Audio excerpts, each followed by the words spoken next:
Buenos días, nosotros somos Daniel López y Roberto Pinto de la Universidad José Antonio Páez de la materia de Estructuras Discretas 2. Para el cuarto trabajo presentaremos cómo funciona el algoritmo de A estrella o también conocido como Pathfinding. Primero lo veremos en Word, cómo funciona, y luego haremos un programa en Unity para demostrar su ejemplo. Comenzamos. Bueno, ahora para la documentación comenzaremos con explicar nuestro cuadro. Bueno, aquí tenemos el nodo de donde vamos a comenzar y el nodo final, es decir, él tiene que buscar el camino más cercano de aquí a aquí, y estos no se pueden atravesar, es decir, no los evaluamos, son obstáculos. Bueno, comenzamos primero evaluando nuestra K. ¿Cómo evaluamos nuestra K? Evaluamos los nodos vecinos de ella. Evaluamos acá porque es el primer nodo, el nodo inicio. Y bueno, estos números representan, como vemos en pantalla, el ID, F, G y H. Tenemos un G dependiendo del valor de movimiento a partir de K. Por ejemplo, tenemos a F, y F cuando es vertical u horizontal el movimiento vale 10. Cuando es, digamos, vertical y horizontal a la vez, por ejemplo aquí que se va en diagonal, tenemos un valor de 14 y vamos sumando los valores. Aquí sería 14 más 14 sería 28 y así. En cambio, así, si iríamos así y así, sería 10 más 10, 20. Y tenemos un H que es el valor en la distancia Manhattan. La distancia Manhattan es la distancia vertical y horizontal solamente, sin importar los obstáculos, hasta el nodo final. Como por ejemplo tenemos aquí, nos dice 50, ¿por qué? 10, 20, 30, 40 y 50, y así todos. 40 sería 10, 20, 30, 40, y así vamos.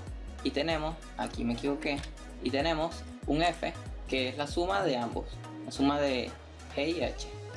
Entonces comenzamos fácilmente, podemos ver que el nodo padre de L es K, porque viene, eso representa la fecha, el nodo padre. Entonces nada ocurre, simplemente evaluamos nuestros valores y proseguimos a evaluar al siguiente F menor, que en este caso es L.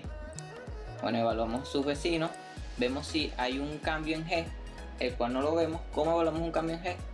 Cuando sumamos la distancia de un vecino de ellos, primero evaluamos si está en la lista abierta. Por ejemplo, tenemos en la lista abierta a P, Q, F y G. P, Q, G y F, si están en la lista abierta, entonces los podemos evaluar. Vamos a evaluar, por ejemplo, a P. Tenemos un P que si vamos de aquí a aquí, sería 10 más 14 el movimiento de aquí, y 14 es menor que 10, no, entonces no mejora su G.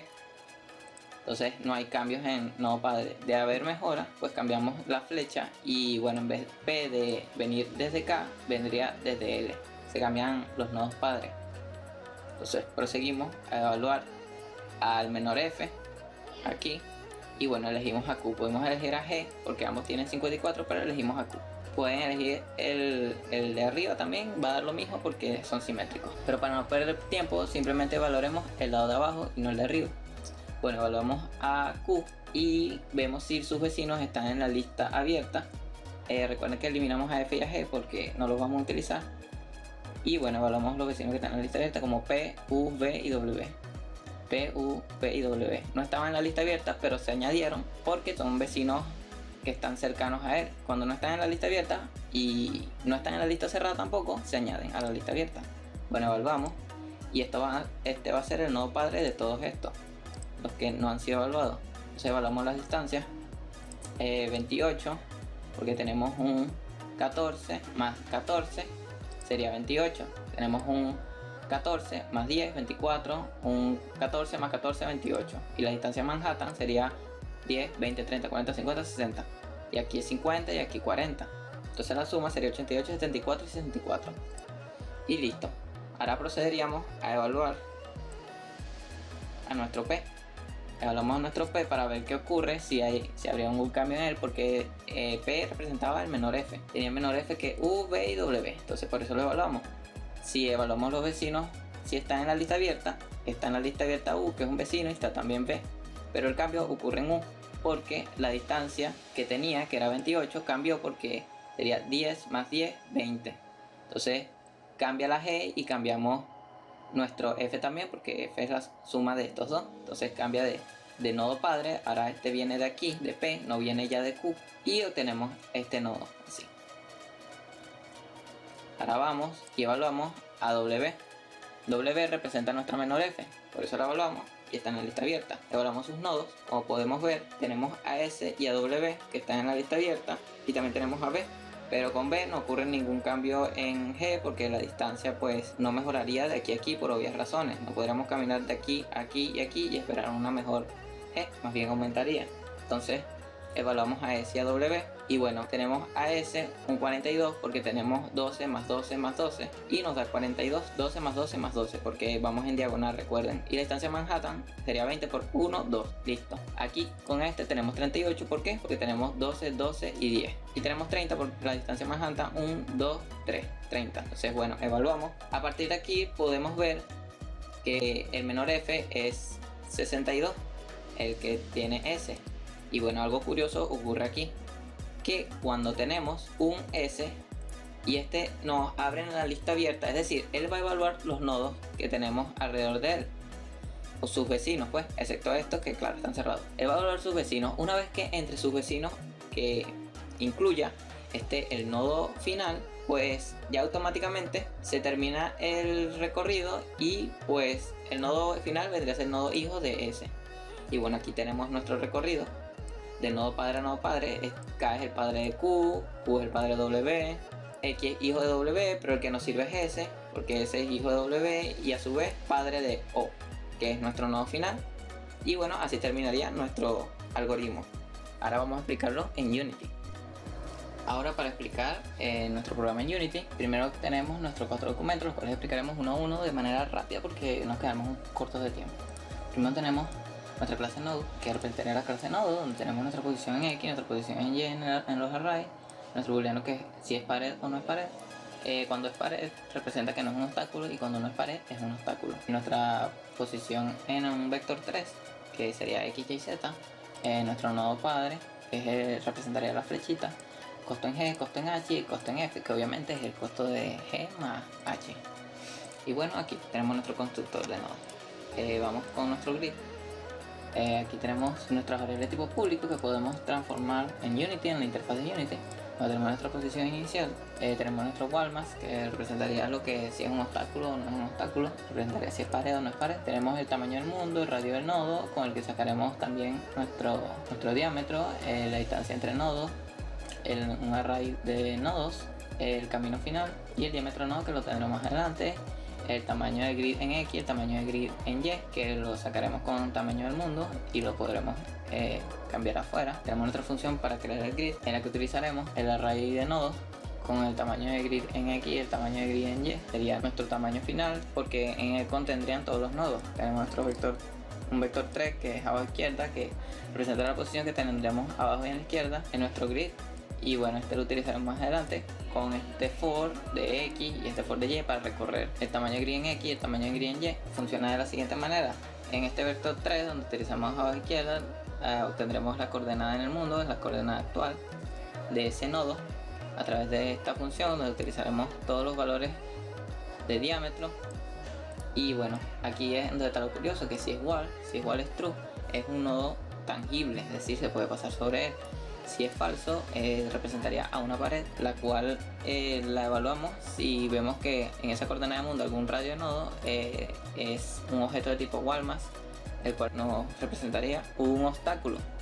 Entonces wall es igual a falso, o sea, es un obstáculo. Guardamos con las coordenadas que obtuvimos y bueno, aquí en start, que es cuando inicia el programa, cuando le damos play, se nos crea el grid con el tamaño en X y el tamaño en Y, que obtenemos a través de estas funciones, y el radio del nodo, que lo tenemos a multiplicar por 2. Tenemos el nodo de punto mundo, que a través de esta fórmula pues obtendremos el nodo más cercano a ese nodo. Y bueno, esto lo utilizaremos para cuando, como es en 3D, no necesitamos una precisión para saber si al chocar este nodo está en esta posición o en la bueno, ya veremos más adelante cómo funciona. La lista de vecinos, donde obtendremos los vecinos que están alrededor de este nodo. Como veremos en pantalla, vamos a representar cada vecino que corresponde. Bueno, en la derecha del nodo tenemos el nodo actual de grid en X más 1, o sea, el nodo actual con un X más 1, que bueno, representaría el nodo que está a la derecha. Checamos si está dentro de los parámetros de nuestro tamaño en grid, si no se sobrepasa, y lo agregamos. A la izquierda del nodo un nodo actual y un green x más 1, menos 1 que digo. Encima del nodo, que sería en y más 1, hacemos lo mismo bajo el nodo, que sería en y menos 1 obviamente.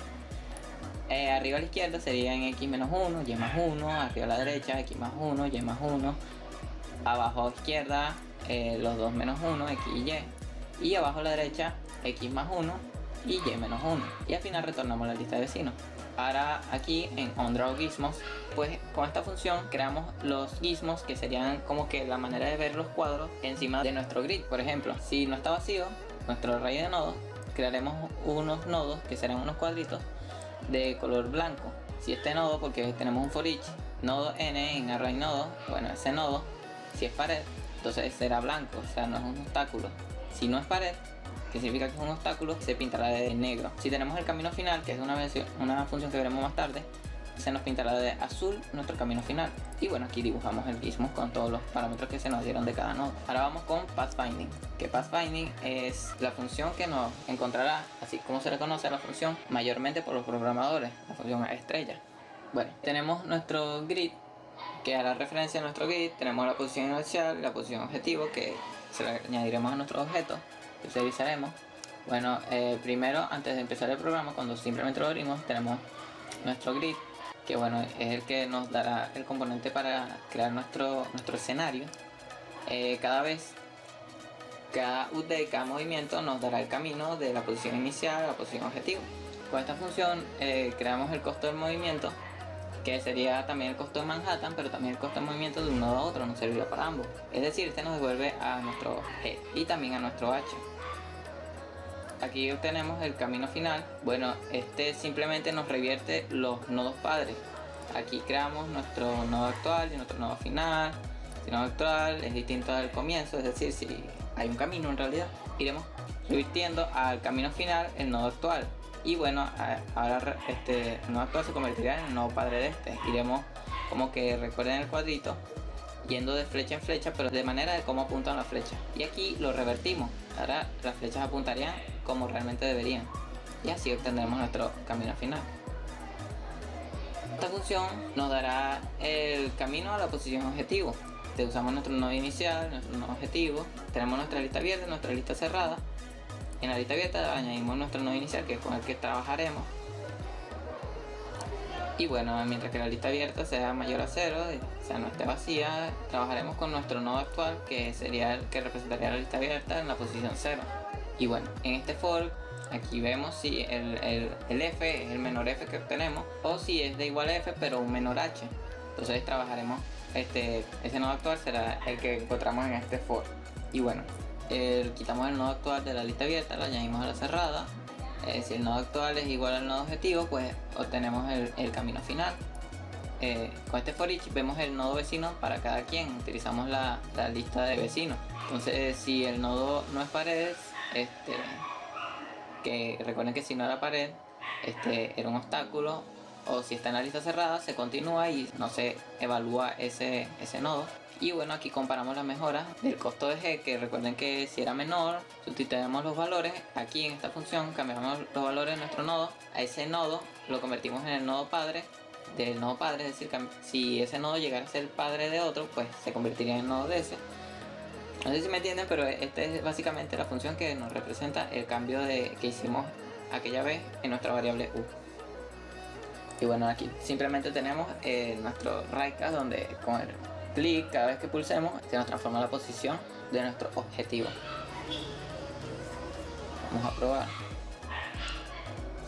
Ok, aquí tenemos nuestro start post, que es nuestro nodo inicial y nuestro nodo final. Y bueno, vamos a ver cómo se nos ve con el gizmos. Y bueno, aquí vemos con el gizmos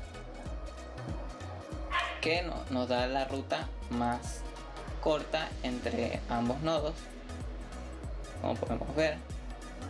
Y bueno, podemos cambiar ambas posiciones. Con el clic se podría cambiar la posición, pero en el modo game.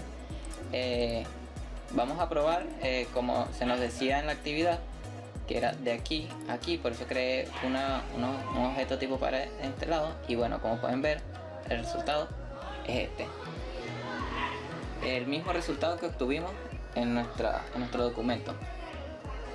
Bueno, eso fue todo. Espero que hayan entendido y espero que hayan aprendido algo, que es lo más importante. Y nos vemos en el próximo video. Chao, chao.